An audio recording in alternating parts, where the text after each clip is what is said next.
He is a 12-year-old boy who is running for the United States of America. He emphasizes on you. Throughout this book, it feels like you're having almost like a conversation with him, like you're going through his head. Before we get to his story, he tells the reader that they can look at the end of the book if they want to see if he became president or not. We're not going to finish it all because I don't want to spoil it, but we are going to get a good chunk of it today. The story takes place before Election Day in 1999, which is by coincidence my birth year. Judson is at Lane Bernard's house, his new friend, who is described as a weird genius. They're playing a game of billiards when Lane complains how the Democrats and the Republicans are just not doing it for him. So he says that there needs to be a better candidate. Lane cares a lot about politics. Judson, he really doesn't. Lane suddenly has the idea that a kid should run for president, stating how it's something new for the new millennial, which is 2000. Yeah, this book is really old. Now, at this point, Judson thinks that he's kidding, but Lane, he's serious, very serious. Judson states that the president of the United States has to be at least 35 years old, and Lane casually says there are ways around it. Is there, Lane? I don't think so. Judson suggests Lane, but Lane, he's not really in for it. For him, he looks at Judson as the true all-American boy. That's where Lane really just puts it in him, just saying like how he's tall, how he just looks all-American, how his hair is parted even a certain way, which that's kind of interesting. I guess you need your hair to be parted a certain way to look like a president. When Judson suggests Lane just plainly doesn't have the confidence to be it. And he tells Judson a story how when he was younger, the kids around like his school or playground would play King of the Hill, where basically kids would just run up to the hill and just claim that they're the king of the hill. Whereas Lane was more scrawny and skinny and that he would never make it to the top. And so he would believe that being in the shadow of Judson, that he can live to be king of the hill just behind his friend, which is sad because it just goes to show you that he doesn't really have much confidence in himself. Even though when you go throughout the book, he's actually very smart. In chapter 2, Judson goes over to his old babysitter, Mrs. June Sayers, an old African-American lady who becomes my personal favorite character throughout the whole book. When Judson asks Mrs. Sayers who she voted for, she screams out, Franklin Delano Roosevelt. That's like the two things I remember about this book when she says it like this, and I always have this like image in my head that she sounds like this.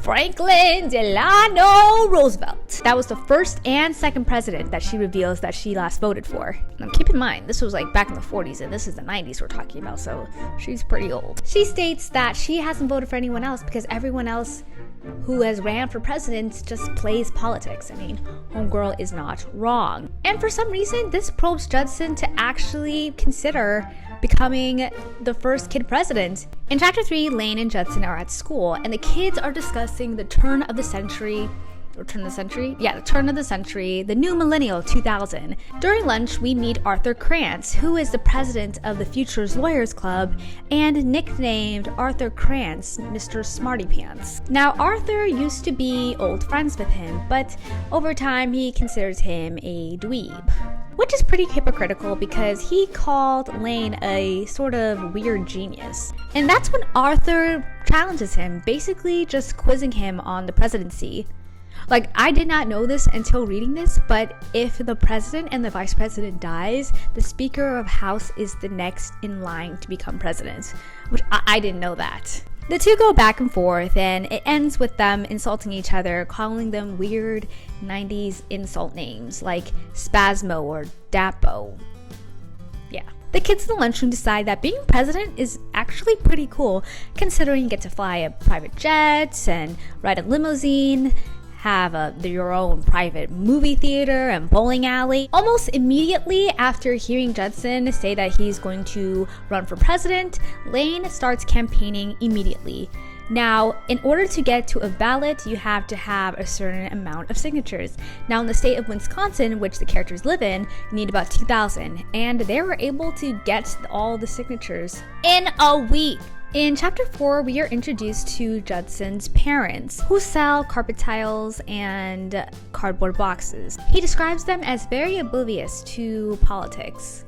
So when Judson says that he's running for president, his father replies, "Not until you mow the lawn." Judson agrees to mow the lawn, and then he asks his mom if he'll vote for him. And she says, "Of course I will, honey," as a good supportive mother will. Judson then asks his dad for $500 for his campaign, in which his father is like, "No." And Judson asks if he ever ran for anything as a kid, and he replies, "The bus." In chapter 5, we meet Abby Goldstein, who is a friend of Judson, his longest friend actually, before he meets Lane. She meets him as he mows the lawn, as he promised his dad, and she says that she hasn't seen him around, in which he replies he's been pretty busy. He notes that she looked a little hurt, and I'm just thinking dude, read the room. Judson goes on to explain to the readers that they have met through pre-K and that they're like brother and sister.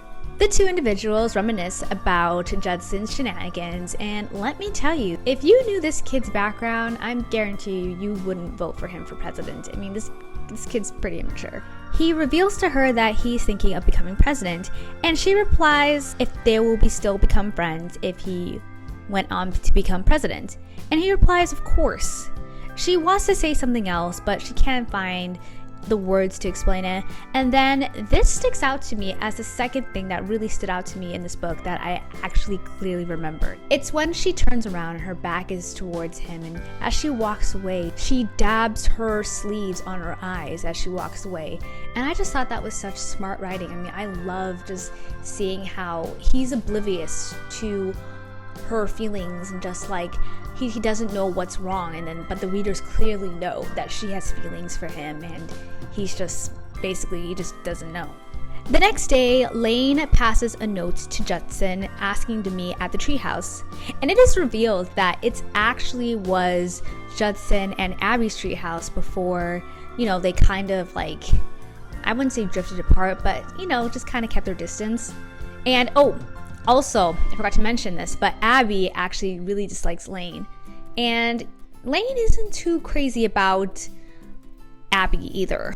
Anyways, they have a secret campaign strategy meeting, and basically Lane is telling him that he needs to change his look. For example, he has a parakeet named Snot, and they need a little name change because, all presidents have that iconic pet. I still remember the Obama's dogs, Bo and Sunny. It's during this meeting with Lane where Lane lays down the law, saying how he's basically going to take control of every single aspect of Judson's image. So the first thing that they go through is, what party is he running for? Judson doesn't necessarily want to be identified as Democrat or Republican, so he just runs as an independent. Next, they go through a slogan, and they can't really think of one as yet, and they go through a few silly slogans such as, "Don't be a loon, vote for moon," "Shoot for the moon," slogans such as that. Next, they try to look for a running mate, a VP. Well, at first they go to Arthur Kratz, but they realize that no one really likes him. But then Judson votes for June Sires. Yes, my girl June Sires. Lane makes a statement about how by getting June Sires, they will get the senior citizen vote and the African American vote, whereas Judson will get the youth vote. They then move on to First Babe, which is in 90s term, First Lady. Judson immediately goes to Abby, which is very sweet of him, but Lane kind of sidelines her, saying how she doesn't really fit the image for his campaign. That's when Lane suggests Chelsea Daniels, who is described as the most beautiful girl in school with long blonde hair and blue eyes. Chelsea is an interesting name to name someone as their first lady, considering in the 90s how Chelsea Clinton was the first daughter of the Clintons during that time. When Judson asks Chelsea to be his first lady in the next chapter, she immediately looks around and asks if she's being camcorded, another word for pranked. Reassuring that she's not, she's hesitant, but when she hears the word parties, that's when she's all gung-ho about it. It takes a little bit of convincing to convince Mrs. Sires to be his running mate. Mrs. Sire quote says, "There ain't never been a lady vice president, there ain't ever been a black vice president. R.I.P. Mrs. Sires, you would have loved Kamala Harris." Judson reassures her that if it was 30 years back, it would have been a crazy idea, but since it was the 90s, it wasn't so much as a crazy idea. She's still hesitant, but eventually she agrees. In the next chapter, Lane and Judson need to raise money, specifically $20 million. Judson suggests getting sponsors from McDonald's and Nike, and even when I was reading this, I was like, what? You can't do that. Lane had to tell him that that's illegal actually to do that. In the next chapter, Lane calls up the news and basically asks for Peter Gura, someone who interviews people for the newspaper. Lane lays it down that he will miss the story of his career if he doesn't go and interview Judson to be the first kid president of the United States. After Lane sets up the interview, Judson asks how this is going to raise $20 million, in which Lane again says, "You'll see." The next day, Judson, Lane, and Mrs. Sayers set up a lemonade stand for 65 cents. Word gets around town and Judson is put to work by Lane, and Lane instructs him to shake hands, to kiss babies, to hug, in which Judson, he's not all that. He's not a touchy-feeling person. Peter Gura shows up with his TV crew and immediately interviews Judson. When asked why is he running for president, Judson replies, "It's because grown-ups have been ruining the world for 1,000 years and now it's their turn." Okay. When asked about gun control, and I was really surprised when I read this, I was like, dang, they're talking about gun control back then. He replies that guns don't kill people, it just causes serious injuries. When asked about race, Judson replies he dreams to see the Indianapolis 500 and the Kentucky Derby. What can I say? He's 12. When asked what he'll do for president, he says install a skateboarding ramp in the Oval Office. Peter Gura moves on to Mrs. Sayers, who says that everybody is foolish, from the founding fathers to the government. She's just laying it down. Later on, when Peter Gura, the TV crew, and people leave, they made less money than they expected, which was fair because it was 65 cents for, lemonade. But Lane says that the object of them coming wasn't necessarily for the money, but for the exposure. And where exposure is, money comes. And boy, do they have exposure. In the next chapter, Lane calls Judson, who is eating dinner with his family, telling him to turn on the TV, in which he sees himself on TV. His parents' reactions is everything. I love the reaction to it. His father's pretty angry, but his mom, acting like the typical mom, she basically says, well, as long as it's not interfering with your schoolwork. Remember, homework first, running for president second. She makes a good point. I'm going to stop the interview right there. If you guys want to go read the book, I suggest you go find it in Amazon to go look for it, or you can just read it online, maybe find it in your local library. Make sure you like and subscribe, and I'll see you guys in the next video. Bye!